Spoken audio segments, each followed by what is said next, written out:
నమస్తే. ఓహోయ్ కుకింగ్‌కి స్వాగతం. వ్యూయర్స్ అందరికీ సంక్రాంతి శుభాకాంక్షలు. సంక్రాంతి సందర్భంగా ఒక మంచి పాయసం రెసిపీ మీతో షేర్ చేసుకోవాలనుకుంటున్నాను. అదే ఖర్జూరం పాయసం. దీనికోసం ముందుగా సగం కప్పు ఖర్జూరం ముక్కలు తీసుకోవాలి. ఫ్రెష్ ఖర్జూరాలు ఒక 10, 12 ఖర్జూరం సైజుని బట్టి సగం కప్పు వచ్చేట్టు ముక్కలు తీసుకోండి. తర్వాత ఒక ప్యాన్ తీసుకుని ఒక టేబుల్ స్పూన్ నెయ్యి వేసుకుని ఈ ఖర్జూరం ముక్కలు దీంట్లో వేసుకుని ఒక 2 నిమిషాలు వేడి చేసుకోవాలి. లో ఫ్లేమ్లో పెట్టుకోండి, లేదంటే మాడిపోయే అవకాశం ఉంటుంది. 2-3 నిమిషాలకే అవి ఫ్రెష్వి కాబట్టి ఇలాగా ముద్దగా అయిపోతుంది.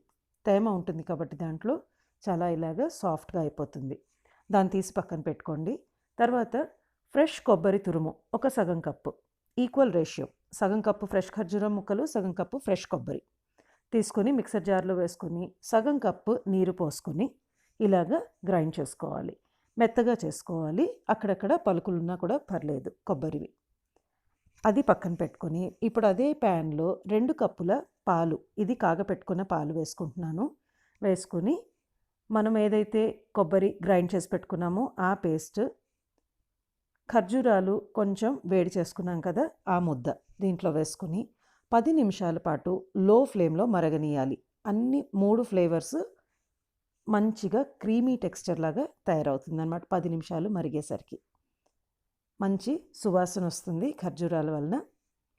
తర్వాత సగం కప్పు పంచదార, మనం ఖర్జూరాలు ఆల్రెడీ ఉంటుంది, తీపి శాతం ఉంటుంది కాబట్టి సగం కప్పు పంచదార వేసుకుంటే సరిపోతుంది. ఒక 3-4 నిమిషాలకి అది కరుగుతుంది. తర్వాత ఒక సగం స్పూన్ యాలక్కాయ పొడి వేసుకొని, మనకి ఏ నట్స్ కావాలంటే అవి, ఎండు ద్రాక్ష వేయించినవి వేసుకొని ఇంకొక 2-3 నిమిషాలు మరిగించుకొని స్టవ్ ఆఫ్ చేసుకుంటే రుచికరమైన ఖర్జూరం పాయసం రెడీ. చాలా హెల్తీ కూడా. ఖర్జూరాలు ఎంత స్టామినా ఇస్తుంది అనేది మనకి అందరికీ తెలిసిన విషయమే. దీనివల్ల పంచదార ఇంటేక్ కూడా మనకి కొంచెం తగ్గుతుంది, ఖర్జూరాలు వాడుతూ ఉంటాం కాబట్టి. తప్పకుండా ట్రై చేయాల్సిన రెసిపీ. ఒకసారి ట్రై చేసి చూడండి. కొంచెం వెరైటీగా ఉంటుంది యూజువల్గా మనం చేసే పాయసాల కంటే ఇది. మీకు నచ్చితే కనుక ఈ రెసిపీ లైక్ చేసి షేర్ చేసి ఓహోయ్ కుకింగ్కి తప్పకుండా సబ్స్క్రైబ్ చేసుకోండి, ఎవరైతే సబ్స్క్రైబ్ చేసుకోలేదో ఇప్పటిదాకా. సంక్రాంతి శుభాకాంక్షలతో. Bye by.